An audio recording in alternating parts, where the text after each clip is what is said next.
আসসালামু আলাইকুম।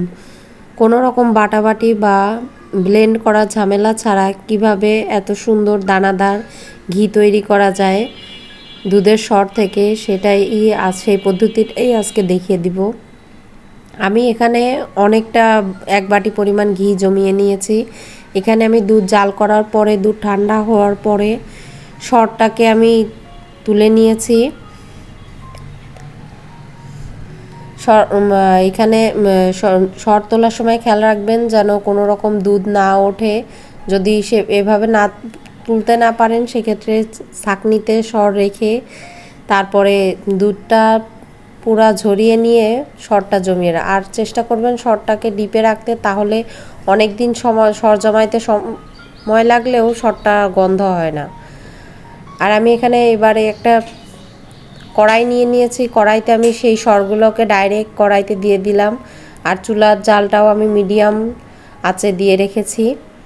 সম্পূর্ণ সরটাকে নেওয়ার পরে আমি একটা চামচ দিয়ে একটু ভালোভাবে নেড়ে নিচ্ছি, বা ঘুটে নেওয়া যেটাই বলুন, খুব ভালোভাবে একটু মিশিয়ে নিচ্ছি। এই দেখুন আমার সরগুলো কিন্তু সম্পূর্ণটা ভালোভাবে মিশে গেছে।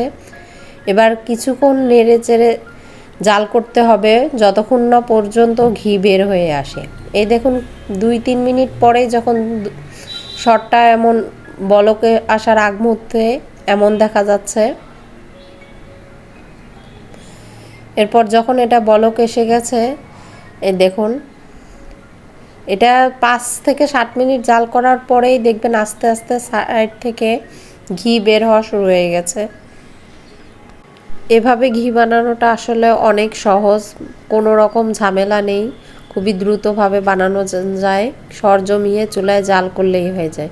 শুধু অনবরত ভালোভাবে নেড়ে চেড়ে এই সরটাকে জাল দিয়ে নিতে হবে। আর চেষ্টা করতে হবে যাতে কড়াইয়ের আবার নিচে লেগে না যায়, সেই দিকটাও খেয়াল রাখতে হবে। এর জন্য চতুর্দিক খুন্তিটাকে ঘুরিয়ে ঘুরিয়ে ভালোভাবে জাল করে নিতে হবে। দেখতেই পাচ্ছেন আমার কিন্তু সর থেকে ঘি ওঠা শুরু হয়ে গেছে, অনেকটাই বের হয়ে আসছে।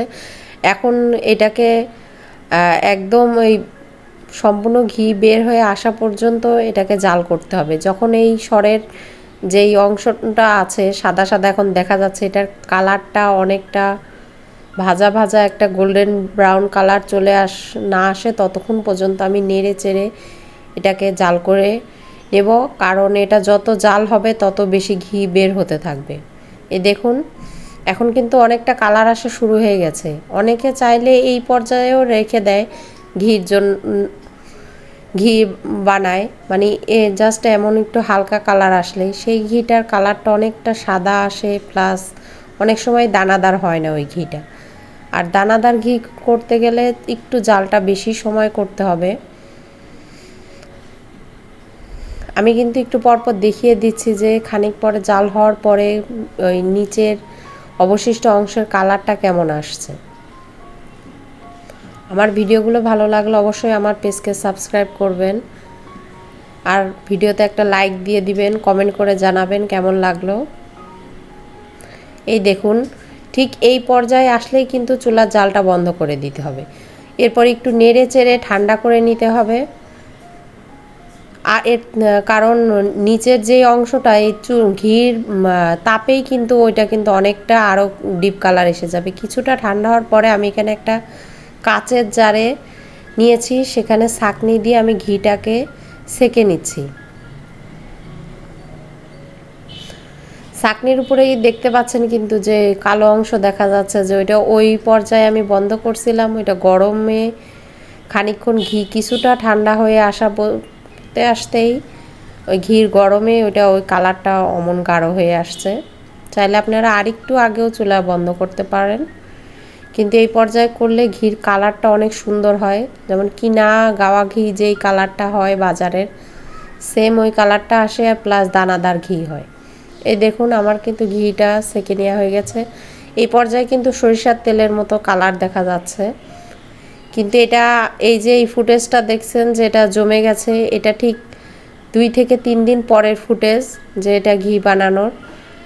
যেহেতু এখন গরমকাল, সেক্ষেত্রে একটু জমতে সময় লাগে, আর শীতকালে একদিনেই জমে যায়। আমি এটা চামচ দিয়ে দেখুন নেড়ে দেখিয়ে দিচ্ছি যে কতটা সুন্দর হয়েছে আর কতটা দানাদার ঘি। আর ফ্লেভারফুল তো অবশ্যই, আর যেহেতু বাড়িতে বানানো সেহেতু অনেক হেলদি।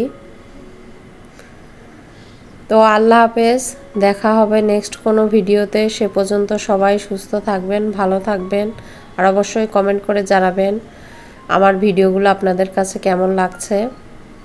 আপনাদের কমেন্ট আমার অনেক অনুপ্রেরণা জাগায়।